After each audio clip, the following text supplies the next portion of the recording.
मुसन्निफ का हवाला देकर दर्ज झेल इक्तिबास को सियाक व सबा के साथ अपने अल्फाज में लिखिए। जैसे आप लिखेंगे कि यहाँ पर क्या है, जो अनसीन पैसेज जिसको आप अंग्रेजी में कहते हैं, उर्दू में इसको कहते हैं इक्तिबास। आपको किस सबक से दिया गया है और इसका मुसन्निफ कौन है। आपको मालूम है कि ये सबक जो है ये इकबाल और इंसानियत से माखूज है, और इसके लिखने वाले जो हैं वो गुलामुस सईदैन है। इसमें गुलामुस सईदैन जो हैं वो इकबाल के पैगाम की वजाहत करते हुए फरमाते हैं कि इंसान को चाहिए कि तासुब, तंग नजरी, जात पात, रंग नस्ल, मजहब, मिल्लत जैसी बुराइयों को अपने दिल से निकाल दे। ये चीजें कहते हैं कि तब ही हम दिल और दिमाग से निकाल सकते हैं जब हम अपने दिल और दिमाग के दरवाजों को खोल देते हैं, यानी दिल को वसी रखें।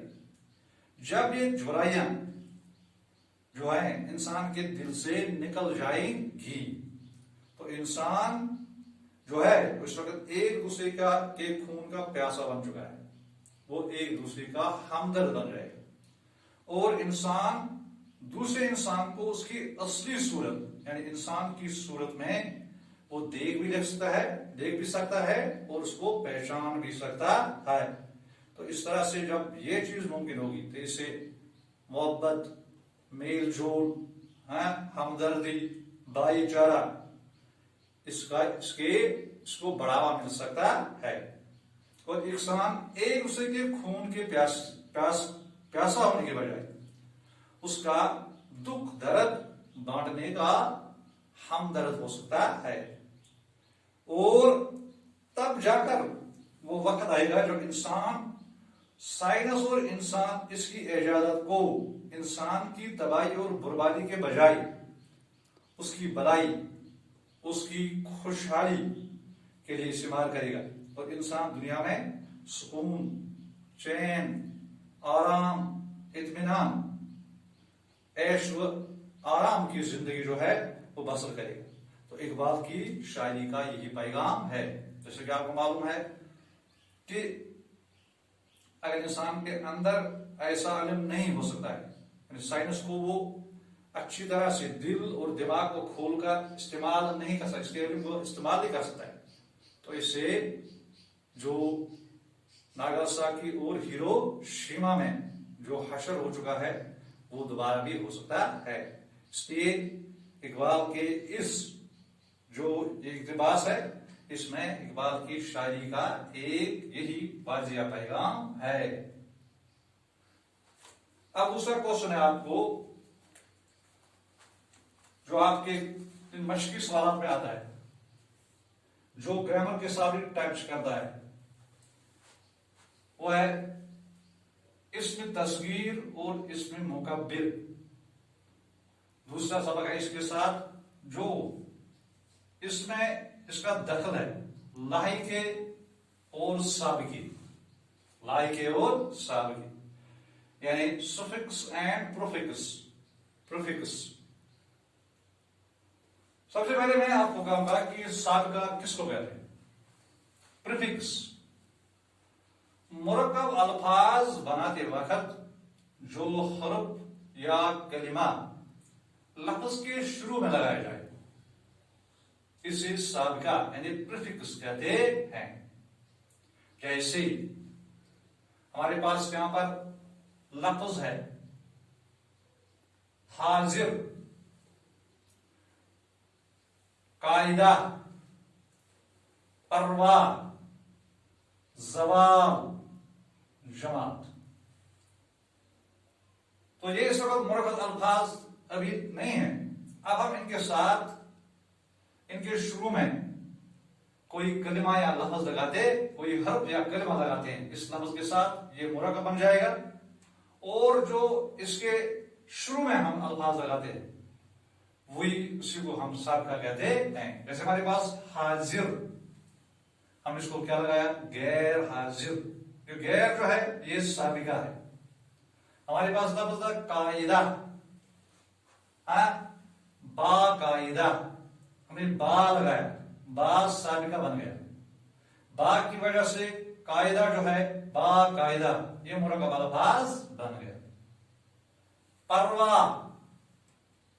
ہم نے اس کو شروع میں لگایا، لا جو ہے یہ سابقہ ہے.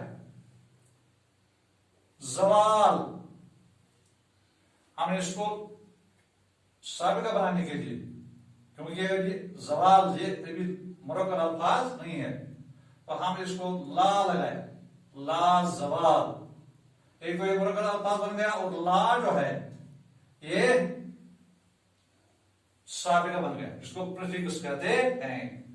جماعت، ہم جماعت، ہم اس کو ہم لگائے تو ہم جو ہے یہ سابقہ بن گیا.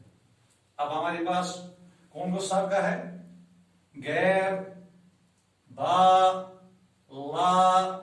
لا، ہم. اسی طرح سے آپ بہت سے الفاظ کی مشق کر سکتے ہیں. یعنی جن کے شروع میں جو کوئی کلمہ ہے اس کو جو اس کے موافق ہوگا کوئی الفاظ لگا کر اس کو ہم سابقہ بنا سکتے ہیں، یعنی اس کو پریفکس کہتے ہیں. اب دوسرا ہے لاحقہ، سفکس. مرکب الفاظ بناتے وقت جو حرف یا کلمہ لفظ کے آخر میں لگایا جائے اس سے لاحقہ یعنی سفکس کہتے ہیں. ہمارے پاس الفاظ تھا سوگ، درد، عقل، خاک، شرم، ہے نا. تو اس کے ساتھ ہم نے کیا لگائے؟ اس کے آخر میں جو الفاظ ہم نے لگائی، سو کو وار کیا تو سوگ وار بن گئے. وار جو ہے یہ لاحقہ ہے. درد کو دردناک، ناک ہم نے لگایا اور یہ ایک مرکب الفاظ بن گیا. اور ناک جو ہے اس کی وجہ سے یہ ناک جو ہے یہ لاحقہ ہے. جیسے خطر، ناک، ہم نے خطر کو ناک اور خطر جو تھا الفاظ ہمارے پاس اس کو ناک لگایا. جیسے خوف، اس کو ہم نے ناک لگایا تو ہم کہیں گے اس کو کہ یہ لاحقہ بن گیا. عقل، اس کو مند ہم نے لگایا تو مند کیا بن گیا؟ لاحقہ. دولت مند، خواہش مند. اس طرح سے ہمارے پاس الفاظ ہے. سار، خاک ہمارے پاس الفاظ ہے تو سار اس کو ہم نے لگایا تو کیا بن گیا؟ خاک سار. آخر میں جو الفاظ ہے سار. شرم سار، شرم سار. تو سار، من، ناک، وار، یہ سب کے الفاظ جو ہیں ان کو ہم لاحقہ یعنی سفکس کہتے ہیں. اس کے بعد ہے آپ کو اسم مکبر. وہ اسم ہے جس میں کسی اسم کی بڑائی پائی جائے. جیسے ہم کہیں گے کہ وہ اسم جس میں کسی چیز کی بڑائی پائی جائے. جیسے پہاڑی سے پہاڑ، تو پہاڑ جو ہے یہ اسم مکبر ہے. تھالی سے تھال، تھال جو ہے یہ بڑائی کسی چیز کی بیان کرتا ہے، یا پہاڑ کسی چیز کی بڑائی بیان کرتا ہے. گڑی سے گڑیال، گڑیال کہتے ہیں بڑی گڑی کو. جیسے ہم جو دیوار میں آویزان رکھتے ہیں تو اس کو ہم گڑیال کہتے ہیں. اور جو ہم ہاتھ میں لگاتے ہیں یا جیب میں رکھتے ہیں اس کو گڑی کہتے ہیں. تو گڑیال سے مراد یہ اس کی بڑائی کو بیان کرتا ہے. باغیچہ سے باغ، باغ جو ہے اس میں مکبر ہے. صندوق سے صندوق، صندوق چھوٹے صندوق ہو جاتے ہیں اور صندوق بڑے صندوق ہو جاتے ہیں. لونڈی سے لونڈیا، لونڈیا جو ہے کہ اس میں مکبر ہے. نگری سے نگر، नगरी कहते हैं छोटे शहर को और नगर कहते हैं बड़े शहर को। जैसे श्रीनगर, इसको हम नगर जो है ये इसमें मुकब्बिर है। सवार से शाह सवार, सवार से शाह सवार, जो शाह सवार है ये क्या है, ये इसमें मुकब्बिर है। जैसे आप कहते हैं तूत, शाहतूत, रग, शाहरग, और शाह की वजह से ये रग जो है ये क्या बनती है, इसकी बड़ाई को बयान करता है। प्याला, प्याली से प्याला, जिसमें हम चाय पीते हैं उसको प्याली कहते हैं, अगर जो बड़ा होगा उसकी प्याला कहते हैं। पगला से पागल, पगला से पागल, हाँ पगला छोटे पागल कहते हैं और पागल कहते हैं बड़े को।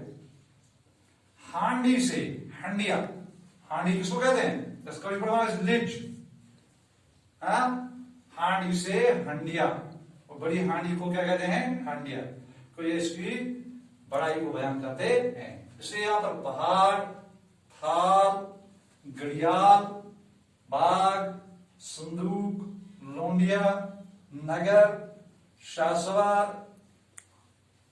प्याला, पागल, हंडिया वगैरह वगैरह जो है ये इसमें मुकब्बिर है। अब है इसमें तस्गीर, इसमें तस्गीर वो इसमें जिसमें किसी इसम की छोटाई पाई जाए।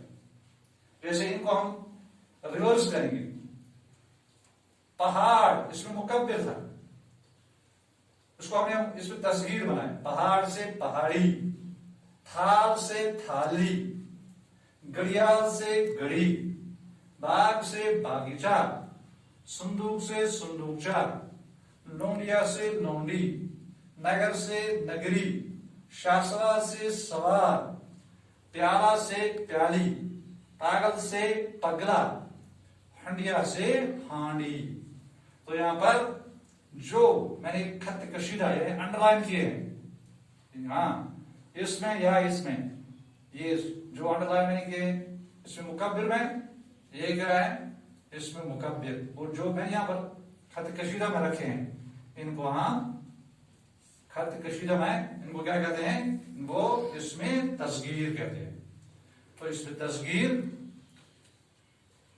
हाँ इसमें तस्गीर कहते हैं। वो इस तरह से आपका ये लेसन जो है किसी हद तक खत्म हो गया। आइंदा के लिए हम दूसरा सवाल पढ़ेंगे, बोर के लड्डू।